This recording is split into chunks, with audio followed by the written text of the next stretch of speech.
February 2026च्या जिल्हा परिषद निकालांनी एक गोष्ट पुन्हा सिद्ध केली आहे।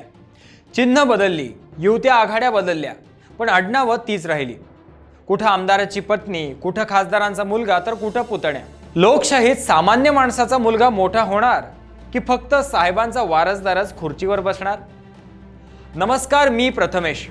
बॉलिवूड म्हटलं की आपण फक्त नेपोटिझमवर तावातावाने बोलतो, पण आपल्या गल्लीतल्या राजकारणात जेव्हा तीच घराणेशाही येते, तेच नेपोटिझम येतं, तेव्हा आपण शांत का असतो? आज जिल्हा परिषद निवडणुकीच्या निकालाचं खरं सत्य काय याचा सखोल आढावा आपण घेणार आहोत। नेपोटिझम ही टर्म जेव्हा जेव्हा आपण वापरतो तेव्हा डोळ्यासमोर येतं बॉलिवूड, स्टार किड्सना मिळणारी पहिली संधी आणि आउटसाइडर्सचा संघर्ष यावर खूप चर्चा झाली आहे। क्रिकेटमध्येही तेच। अर्जुन तेंडुलकरच्या निवडीवरून सोशल मीडिया दोन भागात विभागला गेला होता, पण राजकारणात हे गणित वेगळं आहे।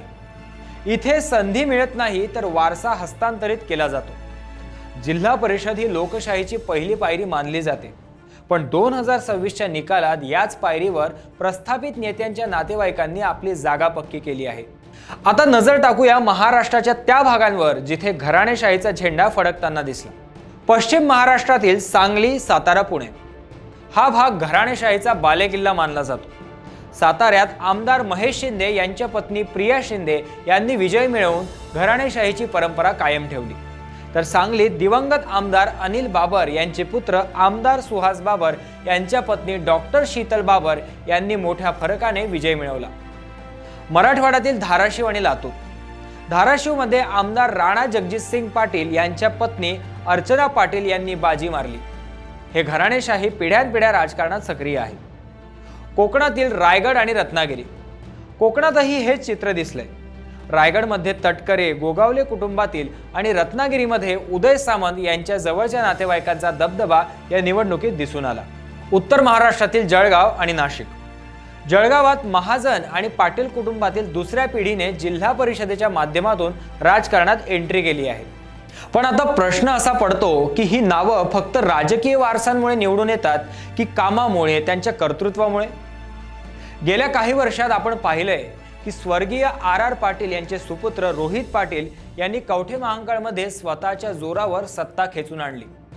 हा पॉझिटिव्ह नेपोटिझम आहे असं म्हणता येईल, कारण तिथे जनतेचा पाठिंबा होता। या उलट जर एखादा उमेदवार फक्त साहेबांचा मुलगा म्हणून मिरवत असेल तर त्याला मतदार घरी पाठवायलाही कमी करत नाहीत। 2014 आणि 2019च्या विधानसभा लोकसभेत आपण अनेक मोठ्या राजकीय घराण्यातील मुलांचा पराभव पाहिला आहे। त्यामुळे 2026चे हे निवडून आलेले पांढरपेशी वारसदार जर जमिनीवर उतरून काम करणार नसतील तर ही सत्ता त्यांच्या हातातून वाळूसारखी निसटायला वेळ लागणार नाही। निवडणुकांमध्ये जिंकून आल्यानंतरचा एक आनंद वेगळाच असतो, पण निवडून आलेला उमेदवार जर नेत्याचा मुलगा किंवा पत्नी असेल तर त्यांच्यावर दुप्पट जबाबदारी असते। त्यांना हे सिद्ध करावं लागतं की त्यांचं सिलेक्शन फक्त रक्ताच्या नात्यामुळे नाही तर कामाच्या क्षमतेमुळे झालंय। जर निवडून आलेला वारसदार जमिनीवर राहून काम करणारा नसेल तर ही सत्ता पुढील निवडणुकीत फुकट गेल्याशिवाय राहणार नाही, कारण आजचा मतदार जागरूक आहे। त्याला फक्त साहेबांचा आशीर्वाद नकोय, तर आपल्या हक्काचा विकास हवाय।